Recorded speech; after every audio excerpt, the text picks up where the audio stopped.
Ok, buenas tardes con todos. Yo soy la doctora Guadalupe Longobardi. En esta oportunidad voy a compartir con ustedes el tema sobre triaje STAR. Es un tema muy interesante, ya que cuando nosotros estamos frente a un desastre, es importante saber qué decisiones vamos a tomar, ¿no? Sobre todo nosotros que somos personal médico en su mayoría. Es importante saber que el triaje debe ser dado por una persona que tenga las capacidades y los conocimientos adecuados para poder dar este tipo de ayuda o apoyo durante una emergencia, ¿no? Para poder hablarles un poco acerca del triaje STAR, que es el tema per se de la ponencia, voy a hablarles primero, voy a darles una pequeña introducción acerca de lo que es el triaje, ¿no? Bueno, el triaje no es algo que ha sido dado desde hace mucho tiempo, ¿no? Siempre nosotros hemos tratado de buscar estrategias para poder combatir pandemias, para poder combatir desastres, no solamente naturales, sino también humanos. Entonces, es importante saber que, pues, lo único que busca realizar un triaje es básicamente la clasificación de pacientes según su estado de salud. Clasificación de pacientes según prioridades. Lo que nosotros tratamos de hacer con esto es salvar el mayor número de vidas y hacer el menor uso de los recursos disponibles que nosotros tenemos durante un desastre, ¿no? Es una decisión grave basada en una información que es incompleta, porque nosotros estamos frente a una persona que acabamos de tener un contacto directo, no tenemos a la mano su historia clínica ni sus antecedentes, muchas veces el paciente está inconsciente, entonces no hay manera de recopilar estos datos. Entonces, el triaje tiene que ser dado por una persona con un perfil específico, sobre todo que tenga mucha experiencia y una autoridad moral adecuada, ¿no? Para poder realizar este tipo de apoyo durante un desastre. Existen algunos elementos que son necesarios para poder establecer un sistema de triaje. Primero, el personal asistencial tiene que estar entrenado, tiene que tener conocimiento del tema para poder realizarlo. Adicionalmente a esto, es importante tener que contar con material médico para poder realizar este tipo de triaje, ¿no? Además, el lugar en donde nosotros vamos a realizar la evacuación de pacientes tiene que tener protocolos asistenciales previos que nos van a decir cómo y qué es lo que vamos a hacer una vez que nuestro paciente haya llegado a dicho nosocomio. Debemos de tener un control férreo de los medios de transporte sanitarios. Es decir, debemos de saber si nuestro paciente está apto o cumple las condiciones para ser trasladado de manera aérea o de manera terrestre, ¿no? Y finalmente, y no deja de ser importante, tiene que haber un espacio físico seguro, ¿no? Entonces, una vez que cumplimos con todos los elementos necesarios para establecer este sistema de triaje, es cuando ya pasamos a realizarlo.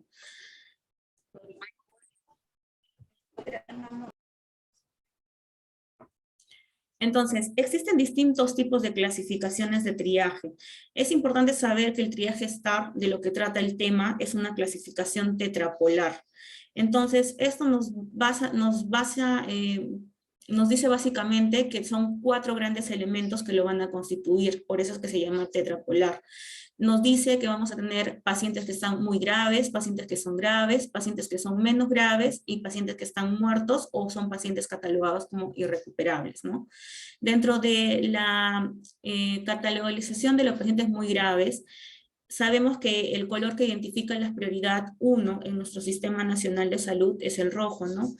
Todo paciente que es catalogado como muy grave revisten una gravedad extrema y tienen que ser asistidos inmediatamente, ya que el riesgo vital para su vida o el riesgo de mortalidad es sumamente alto en los próximos minutos si es que nosotros no tomamos decisiones a tiempo. Posterior a ello, tenemos los pacientes que son catalogados como graves, ¿no? Grave es una prioridad 3, catalogado como amarillo, patologías que son graves, que deben ser asistidas en un tiempo no superior a las 3 horas. Posterior a ello tenemos a los pacientes catalogados como menos graves, cuyo color que identifica es el verde. Son víctimas leves, el periodo de intervención puede alargarse, podemos esperar con un poco de tranquilidad antes de brindarle la atención al paciente. Y finalmente tenemos a los pacientes que son catalogados como muertos o irrecuperables, cuya color estandarizada es el negro, y que son pacientes que pues son pacientes fallecidos o que básicamente tienen características clínicas de un paciente que es catalogado como que no va a ser recuperable, ¿no? Entonces, ahora pasaré a hablar del tema per se, que era el triaje STAR. El triaje STAR viene de unas siglas de inglés que básicamente significa triaje simple y tratamiento rápido. Este triaje fue dado en 1983 en el hospital de Long Island en California, junto con los bomberos también de dicha localidad, ya que se dieron cuenta de que cuando hubo ciertos tipos de catástrofes naturales, en el caso de ellos tenían tsunamis, vieron que la demora en la atención de los pacientes, de acuerdo a las prioridades que ellos tienen, no era la adecuada. Entonces se perdían muchas víctimas para poder salvarlas por falta de toma de decisiones rápidas o de algunos tipos de conocimientos o tips que eran necesarios para poder catalogar un paciente con prioridades, ¿no? Entonces hicieron unos estudios y realizaron lo que se conoce como el triaje STAR, que básicamente son prioridades, ¿no? Tenemos 4 tipos de prioridades que ya les he mencionado anteriormente. En la pantalla pueden ver a qué corresponde cada color. El color amarillo es una prioridad 3, el color, el color verde es una prioridad 3, el color amarillo es una prioridad 2, el color rojo es una prioridad 1 y el color negro es una prioridad 4, ¿no? Cada uno tiene ciertos ejemplos de los cuales nosotros nos podemos guiar. Por ejemplo, una prioridad verde puede ser una fractura menor, una herida o una quemadura menor, contusiones, abrasiones o incluso pacientes catalogados con crisis de ansiedad, ¿no? Posterior a ello tenemos una prioridad 2, que es el color amarillo, ¿no? Todos estos son pacientes que tienen que ser atendidos en las primeras 3 horas de haber tenido contacto nosotros con el paciente, ¿no? Son fracturas abiertas de fémur, quemaduras graves, pacientes que nos llegan inconscientes, traumatismos encefalocranianos que son catalogados como leves, ¿no? Posterior a ello tenemos la prioridad 1, que es la más importante, pacientes que incluso cuando están dentro de un nosocomio ingresan a la unidad de trauma shock, son pacientes que requieren tratamiento y atención inmediata, dentro de los cuales como ejemplo se puede mencionar un paciente que ha sufrido una parada cardiorrespiratoria y que nosotros le hemos presenciado, pacientes que tienen cualquier tipo de shock, hipotensión, dificultad respiratoria, un traumatismo encefalograve o una hemorragia importante. Y finalmente tenemos el color negro, que es una prioridad 4, que es catalogado como un paciente fallecido o irrecuperable. Este es un ejemplo de la tarjeta que se utiliza para poder realizar el triaje STAR, ¿no? Existen muchos tipos de estas tarjetas. Esa es la tarjeta que nosotros tenemos en nuestro nosocomio, lo podemos conseguir en la UGER, si es que queremos, digamos, familiarizarnos con esta tarjeta para tener un conocimiento más visual de lo que nos quiere dar a conocer, ¿no? Esta tarjeta tiene una parte anterior y una parte posterior. En la parte anterior, lo que más nos importa es la numeración. Cuando nosotros estamos presente a un paciente, necesariamente este paciente no va a tener una identificación, un documento, un DNI, con lo cual nosotros podamos colocar un nombre, un apellido, ¿no? Y muchas veces los pacientes están inconscientes y no nos pueden responder ni siquiera sus datos. Entonces, todas las tarjetas tienen una numeración. La numeración nos va a indicar quién es este paciente. Hay algunos renglones que son importantes que nosotros debemos de llenar. El primero básicamente es para colocar la fecha y la hora en que se realiza el triaje. Abajo tenemos la calificación del paciente como mujer o varón en el sexo, la localidad donde se ha realizado este triaje, la provincia y finalmente el hospital a donde nosotros vamos a referir a nuestro paciente.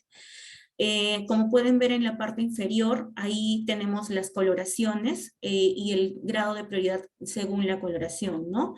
Entonces tenemos la prioridad 3, la prioridad 2, la prioridad 1 y su coloración.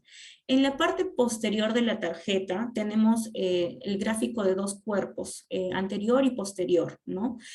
Ahí básicamente lo que nosotros vamos a describir son lesiones que son sumamente evidentes. Por ejemplo, una herida con tuso cortante grande que necesita ser atendida, una fractura abierta, una contusión craneal importante, nosotros podemos describirla. Y además, en la parte inferior pueden observar que si nosotros estamos con la capacidad de colocar un analgésico intramuscular o algún medicamento intramuscular o intravenoso, se puede administrar y colocar el nombre del medicamento que se le ha puesto al paciente, ¿no? Para poder ayudarnos a realizar este tipo de triaje es que se ha realizado la clasificación en base a colores. Existen diferentes modelos de las tarjetas, brazaletes, como les he mencionado, que básicamente lo que nos permiten es hacer una identificación rápida para que el encargado que realice el triaje no pierda mucho tiempo. La prioridad de todo esto en conjunto es ganar tiempo, ¿no? Para que de esta manera nosotros podamos hacer que la vida del paciente sea recuperable en los próximos minutos o horas inmediatas de su atención. Entonces, hay 4 cosas importantes que nosotros debemos de recordar y nunca debe de salir de nuestra cabeza. Para poder realizar este triaje existen 4 componentes. El componente de evaluación marcha, el componente de evaluación respiración, la perfusión y el estado mental. Cuando nosotros tenemos la atención de un paciente, lo que nos permite hacer durante su atención son las llamadas maniobras salvadoras, que básicamente son 2. Se nos permite hacer la apertura de la vía aérea y además taponear hemorragias. Para realizar la apertura de la vía aérea nosotros conocemos 2 grandes maniobras, ¿no? La maniobra frente-mentón y la tracción mandibular. Esas son las 2 únicas maniobras salvadoras que se nos puede permitir hacer para poder hacer la apertura de la vía aérea y evaluar en el paciente la respiración. Nosotros cuando estamos frente a un desastre tenemos múltiples víctimas, entonces lo que necesitamos hacer en este caso es medicina de guerra, ¿no? Y cuantificar a los pacientes que son recuperables, no recuperables y las prioridades que debemos de tener. Y para taponear hemorragias, básicamente lo que podemos hacer son aplicación de presión con ambas manos, aplicar vendaje y presionar, y ahora ya se sabe que se puede utilizar torniquetes, ¿no? Pero entonces la gran pregunta es, ¿cómo es que evaluamos cada uno de los componentes? La marcha, la respiración, la perfusión y el estado mental. Pues básicamente la marcha es con la simple pregunta de hacerle al paciente, usted puede caminar, usted puede andar, puede deslizarse por sí solo. Si el paciente entiende la orden y es capaz de cumplirla, es decir, se levanta y sale caminando, es catalogado como verde. Entonces, es importante este tipo de pacientes, ya que la vulnerabilidad en la cual nosotros nos encontramos nos va a ayudar a hacer que las pacientes que sean catalogadas como verde puedan valerse por sí mismos y dirigirse hacia la área de rescate por ellos mismos, mientras que nosotros tenemos nuestro esfuerzo, nuestro refuerzo para los pacientes que realmente requieren una atención, ¿no? Entonces, si el paciente responde que puede andar y puede cumplir la orden, es catalogado como verde. Posterior a ello, tenemos que valorar la respiración en el paciente. Si estamos frente a un paciente que no puede caminar, que no puede salir caminando, entonces tenemos que valorar la respiración. Si el paciente no respira, lo que se nos permite hacer es una maniobra salvadora, que es la apertura de la vía aérea. Entonces, ya sabemos que la apertura de la vía aérea solamente usamos o tenemos a la mano, que son las 2 maniobras que conocemos, la tracción mandibular y la maniobra de apertura de frente-mentón. Si el paciente, cuando nosotros hacemos esta maniobra, no respira, es catalogado como negro. Es un paciente que ya no tiene signos vitales o es un paciente irrecuperable, ¿no? Pero si respira, lo que nos queda hacer es la evaluación de la frecuencia respiratoria. ¿Y cómo lo vamos a evaluar? Con la amplexación del tórax en 1 minuto. Si es que este paciente puede realizar una inspiración, una expiración y es menos de 30 respiraciones por minuto, debemos de pasar a valorar el siguiente paso. Pero si el paciente tiene más de 30 respiraciones por minuto, es catalogado como una paciente rojo, ¿no? Es decir, que su atención tiene que ser inmediata para poder salvar su vida. Posterior a ello, si estamos frente a un paciente que no puede caminar, pero que tiene menos de 30 respiraciones por minuto, lo que nos queda hacer es evaluar la perfusión. Entonces, la perfusión básicamente lo que nos da es un indicio de lo que corresponde a, digamos, la presión sanguínea del paciente para poder catalogar si un paciente tiene cierto grado de shock. ¿Es algo indirecto? Sí, es algo indirecto, pero es necesario porque es lo que tenemos a la mano. Entonces, hace algún tiempo la perfusión se valoraba mediante el llenado capilar. Pero esto se está dejando de lado, ya que muchas veces cuando ocurre un sismo, cuando ocurre un terremoto, cuando tenemos víctimas de algún tipo de desastre natural, humano o natural per se, nosotros estamos en un ambiente inhóspito, probablemente no haya luz, entonces toda la sensibilidad que tiene ese tipo de examen pierde, ¿no? Entonces, se decía que si tenía un llenado capilar más de 2 segundos, pues era un paciente que tenía cierto grado de hipotensión o estaba con algún grado de shock y era una prioridad 1. Pero por todos estos que he mencionado anteriormente, que puede ser un lugar oscuro, que incluso el paciente puede tener las uñas pintadas si es una mujer, se está dejando de lado la evaluación del llenado capilar como un signo de perfusión. Entonces, lo que sí está tomando mucha énfasis es el pulso radial, ¿no? Como pueden ver en la imagen, pues el pulso radial se siente en la muñeca por debajo del pulgar. Básicamente lo que nosotros queremos buscar es que si el paciente tiene o no tiene pulso. Si el paciente tiene pulso, se pasa al siguiente punto de la evaluación del triaje STAR, ¿no? Pero si el paciente no tiene pulso o la percepción del pulso es muy lábil, casi no se puede percibir con los dedos, este paciente es catalogado como rojo, ¿no? Entonces, si nosotros estamos frente a un paciente que nos ha respondido la primera pregunta, que no puede caminar, pero es un paciente que tiene menos de 30 respiraciones por minuto y es un paciente que tiene pulso, vamos a pasar a valorar el siguiente ítem, que era el estado mental, ¿no?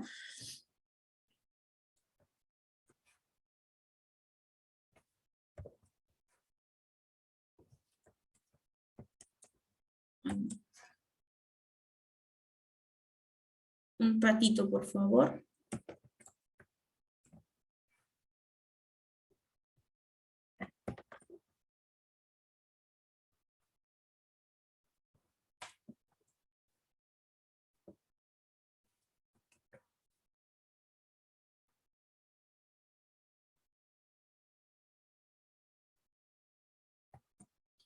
Ya, bueno, mil disculpas, ha pasado algo con mi pantalla, pero les voy a seguir explicando. El último punto era la valoración del estado mental. Básicamente esto nos sirve para poder valorar el grado de respuesta del paciente, ¿no? Y esto se hace con 2 simples órdenes, ¿no? Lo primero que tenemos que hacer es preguntarle al paciente su nombre, si el paciente es capaz de respondernos adecuadamente y finalmente nosotros le podemos dar una orden como por ejemplo que se toque la nariz o que nos levante la mano derecha o que nos levante la mano izquierda. Si el paciente es capaz de cumplir una orden y responder una pregunta simple, es catalogado como amarillo. Pero si nosotros estamos frente a un paciente que no es capaz de responder una orden simple como es su nombre o hacer un estímulo o que nos responda hacia un estímulo, es importante catalogarlo como rojo, ¿no? Entonces, en la parte del estado mental, nosotros vamos a tener 2 grandes componentes. Podemos catalogar un paciente como amarillo o catalogar un paciente como rojo. Amarillo si es un paciente que es capaz de respondernos una pregunta simple y obedecernos una orden simple, y rojo si es un paciente que no está en las condiciones de respondernos una pregunta simple o hacernos obedecernos una orden, ¿no? Entonces, básicamente esos son los 4 componentes del triaje STAR. Es importante que nosotros lo tengamos en cuenta, ya que como personal médico, durante una catástrofe, nosotros vamos a hacer cabeceras muchas veces en los lugares de desastre. Lastimosamente, el Perú no cuenta con la cantidad de especialistas necesarios que se puedan utilizar o requerir en un momento de desastre. Sabemos que Lima, donde nos encontramos ahora, está próxima, de acuerdo a los estudios del Instituto Geofísico del Perú, a sufrir un sismo de gran magnitud, en donde se sabe que va a haber más de 100.000 fallecidos y más de 600.000 viviendas destruidas, según los estudios que ellos han mencionado. Esto nosotros como personal médico vamos a quedar muy cortos, ¿no? Entonces es necesario capacitar a nuestro personal, técnicos, enfermeros, en el apoyo con respecto a este tipo de triaje para que nos puedan ayudar a valorar a los pacientes de una manera oportuna y precoz. La prioridades que nosotros manejamos en los pacientes son básicamente para poder salvar vidas. El tiempo de demora en toma de decisiones es lo que nos va a evitar en un momento poder salvar o no una vida, ¿no? Entonces es importante capacitarnos continuamente para poder ser jefes en algún momento o cabezas de equipos, de grupos cuando estemos frente a un desastre, ¿no? Eso es todo lo que quería compartir con ustedes. Agradezco su participación. Espero que tengan una linda tarde. Soy la doctora Guadalupe Longobardi, residente de 3er año de la especialidad de Medicina de Emergencias y Desastres. Muchas gracias. Gracias. A ustedes. Gracias, doctora.